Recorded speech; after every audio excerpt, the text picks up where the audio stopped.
Muy buenas compañeros y compañeras a un nuevo vídeo de Acamérica. Continuamos con cardiología. Vimos ya la estenosis mitral, su fisiopatología, tratamiento, etcétera, etcétera. Y ahora vamos con su opuesto o su homónimo, podríamos decirle su homónimo en el caso de insuficiencia. Es decir, la segunda patología que tiene, la segunda valvulopatía que vamos a ver, que es la insuficiencia mitral. Ok. Vámonos a interrogantes principales como acostumbro en todos los vídeos, ¿no? ¿Cuáles son los tipos de insuficiencia mitral y su fisiopatología común? La clínica que nos vamos a encontrar en pacientes con esta valvulopatía, cómo vamos a explorarla o cómo vamos a identificarla, cómo vamos a poder llegar a un diagnóstico según las pruebas complementarias y la exploración que haga en fin, el doctor, el médico, y cómo vamos a tratarla, cuál va a ser el plan de actuación, mejor dicho, en la insuficiencia mitral. Bueno, vamos a tener distintos tipos, como ya hemos dicho, en función de su etiología, su causa. Tenemos una insuficiencia mitral orgánica degenerativa, que es cuando la enfermedad está dentro de la propia válvula. Destacamos aquí el prolapso mitral, que en el manual de CTO pone que es el que estoy siguiendo, le dedica un apartado entero que yo no lo he introducido aquí. Lo he puesto como causa simplemente porque al fin y al cabo te va a dar la clínica de una insuficiencia, ¿no? Pero en fin, me lo leeré, leérselo ustedes si queréis, si tenéis el manual, y yo qué sé, no voy a hacer vídeo de eso porque era muy cortito, ¿vale? Si lo hago como suelo decir, como anexo en verano o cosas que me hayan quedado pendientes. Bueno, prolapso mitral como causante, vale, sí, calcificación del anillo mitral, fiebre reumática, etcétera, etcétera.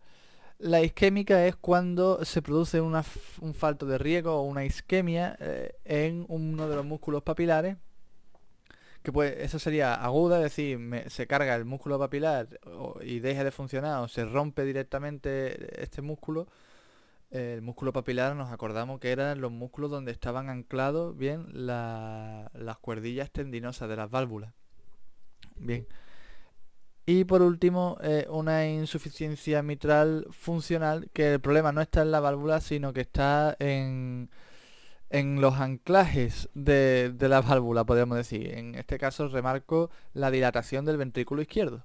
Que si se me dilata el anclaje, o sea, donde está la válvula, a la hora de que tenga que cerrarse, pues no llega a coaptarse, ¿no? Dice coaptación, sí, no llegan a cerrar completamente. Vamos a ver ahora la fisiopatología, que aquí tengo escrito mucho rollo, pero al fin y al cabo es fácil de entender.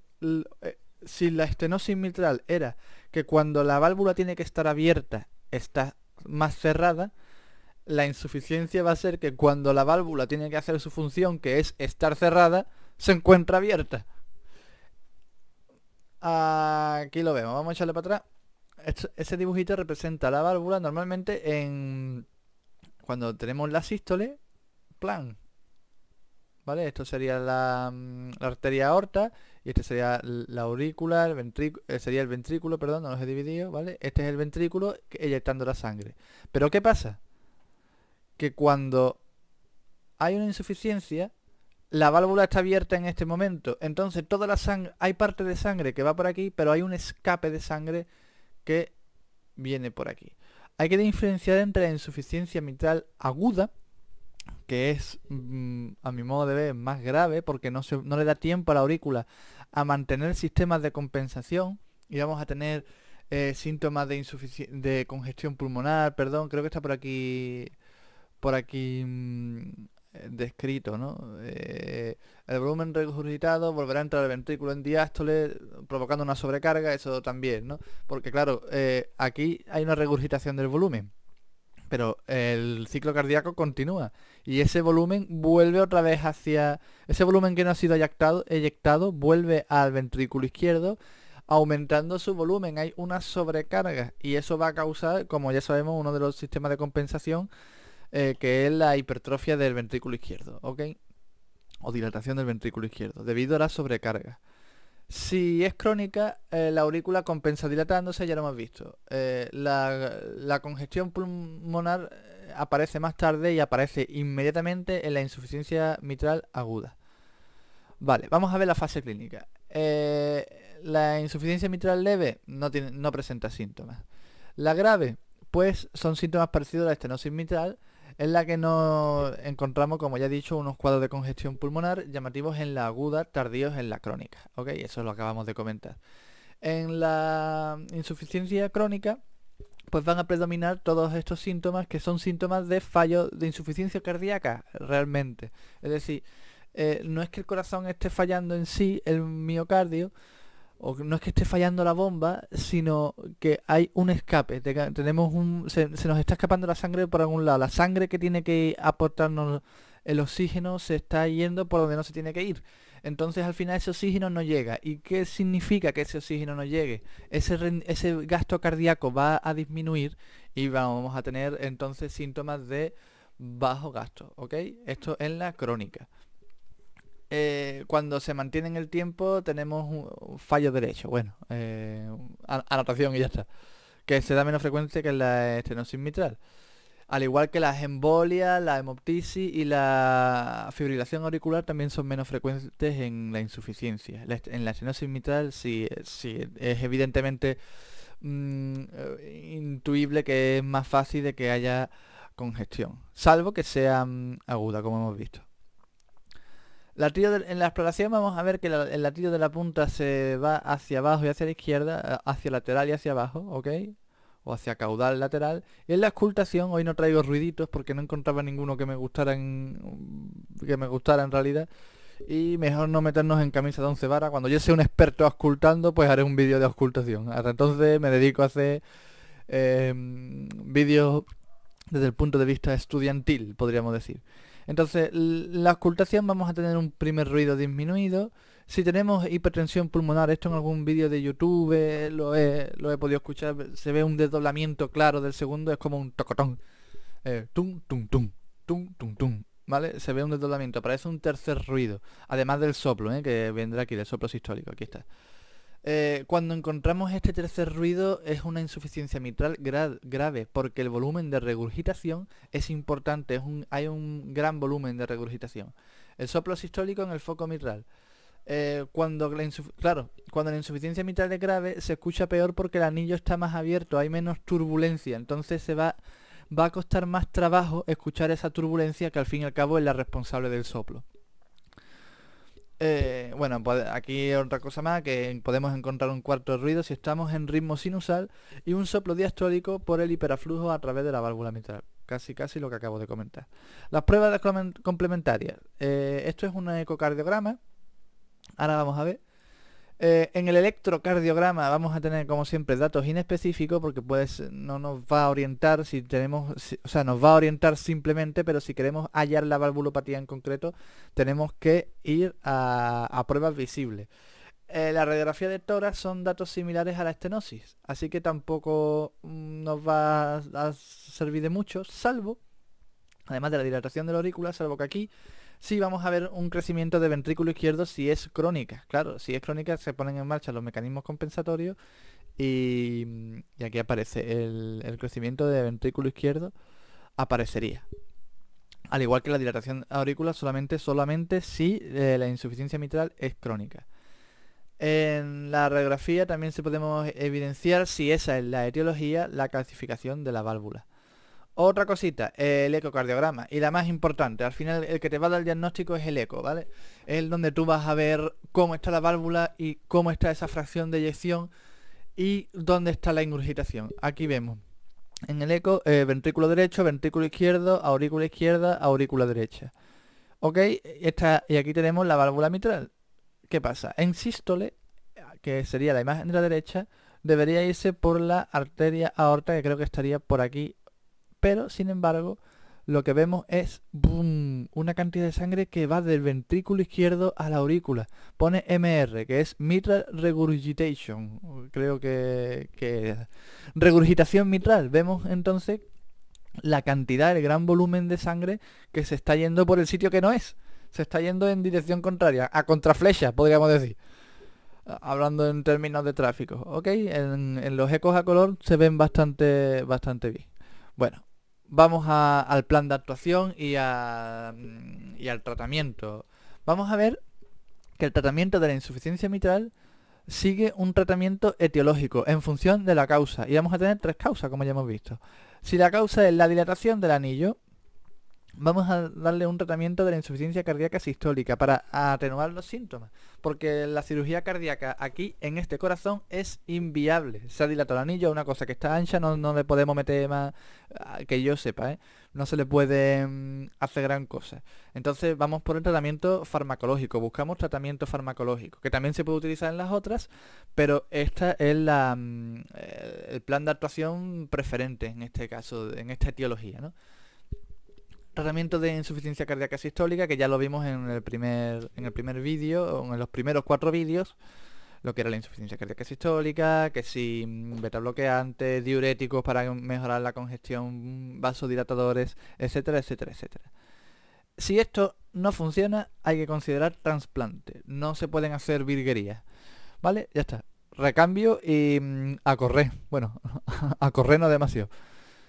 Si la causa es isquémica, vamos a intentar, obviamente, tratar la isquemia. Si curo la causa, vuelve a revascularizarse. Y en fin, ponía también otras cosas en plan de tratamiento. Ahí, esto lo he dejado muy escueto. Había en ese manual más cositas, pero que no he querido simplificar en este vídeo. Si tenemos una causa isquémica, tratamos la isquemia y a tocar tambor. Y aquí vemos la que sí nos va a dar un poco más de quebradero de cabeza. ¿Qué pasa si la insuficiencia está dentro de la propia válvula, como sería en el prolapso mitral o en calcificaciones de la propia válvula, etcétera, etcétera? Es decir, que la degeneración sea orgánica.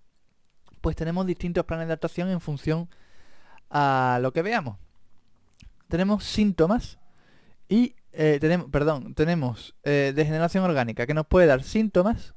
Si nos da síntomas, tenemos una fracción de eyección mayor de 30 y un score de Dukes, que es una especie de valoración aritmética que, en fin, que usan los cardiólogos para evaluar la gravedad de la válvula o la gravedad cardíaca, de la patología cardíaca en concreto.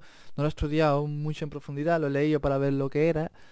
Pero en fin, si el score de Dukes o Dukes, no tiene un nombre, es Dukes Score o algo así, la T no me acuerdo qué es lo que era, da menos de 55 milímetros, creo que es milímetros, no sé, tenemos que hacer una cirugía reparatoria, ¿vale? Simplemente eso. Solo si tenemos esto, si la fracción de eyección es mayor a 30, es decir, que el corazón está mal, pero que no está tan mal. ¿Qué ocurre? Que si tenemos una fracción de eyección menor de 30 o no y, sino o un score de Dukes mayor de 55, parece que puede ser, a lo mejor se habla del diámetro de la válvula, no lo sé. En fin, nos tenemos que hacer la siguiente pregunta: ¿se puede reparar? Si la respuesta es sí, nos metemos en cirugía, ¿vale? Sí o sí. Aquí no nos hacemos esa pregunta porque tenemos que meterle mano del tirón. Es decir, no hay nada que evaluar. La fracción de eyección está más de 30, pues la respuesta a esta pregunta es sí directamente. Seguro que se puede reparar. Ya depende luego ya del cirujano que te toque y he leído ahí que el 50% de estas operaciones salen bien. Así que, en fin, es una intervención de palabras mayores, ¿no? Delicadita. Si no se puede reparar, entonces nos vamos al trasplante. Y ya está, nos cambiamos uno por otro y a correr. Vamos a ver qué ocurre si el paciente no presenta síntomas. Si el paciente no presenta síntomas, ya tenemos un rango de mayor movilidad. Es decir, si la fracción de eyección es menor de 60 o el score de Dukes es más de 45, nos vamos a cirugía reparatoria. Fijaros que aquí es al revés. Aquí hay que ver si el corazón puede soportar la cirugía. Aquí hay que ver si el corazón necesita cirugía. ¿Ok? Si la fracción de eyección es mayor de 60, o sea que está bien, o sea que está haciendo una fracción de eyección más o menos normal, y un DTS mayor de 55, creo que es mayor, no sé si es mayor o menor. Bueno, esto es I. Nos vamos a hacer la siguiente pregunta, que es: ¿está en fibrilación auricular? ¿Tiene cómo tiene la presión la presión intrapulmonar, ¿vale? La presión sistólica pulmonar. Si tiene FA o la presión es más de 50, nos vamos a cirugía. Es decir, ese corazón lo necesita, aunque tenga. Quizás porque supongo por la naturaleza de la propia enfermedad, de que eso irá a más o que vaya, que el paciente está en FA. Además se puede tratar la fibrilación auricular como estamos acostumbrados, ¿no? Como hemos visto en la estenosis mitral, con su anticoagulante, en fin, etcétera. ¿Qué pasa si no? Si está el paciente en condiciones, pues se le hace un seguimiento clínico estrecho, porque al fin y al cabo hay una degeneración orgánica que puede seguir degenerando hasta que en el seguimiento clínico nos encontremos con una fibrilación auricular o con alguno de los casos anteriores, o simplemente me dé síntomas directamente y ya haya que ir a cirugía o trasplante, ¿vale? Y eso ha sido todo. Ahí está el esquema. Me ha costado un poquito hacerlo, ponerme las ideas claras. Simplemente si no he conseguido transmitirlo bien, pues ahí lo tenéis escrito y cualquier dudita, pues o me la ponéis y yo la busco si no la sé. O la buscáis ustedes, que también seguro que tenéis internet. Y si la sé, pues la comento directamente. ¿Vale? Y si he cometido algún error, como siempre, lo ponéis y yo que os lo agradezco. Un saludo, chavales, y nos vemos en el siguiente, que será ya, hablaremos de insuficiencia aórtica o estenosis aórtica, no lo tengo claro. Adiós. Ay, ¿qué pasa? Ahora, hasta luego.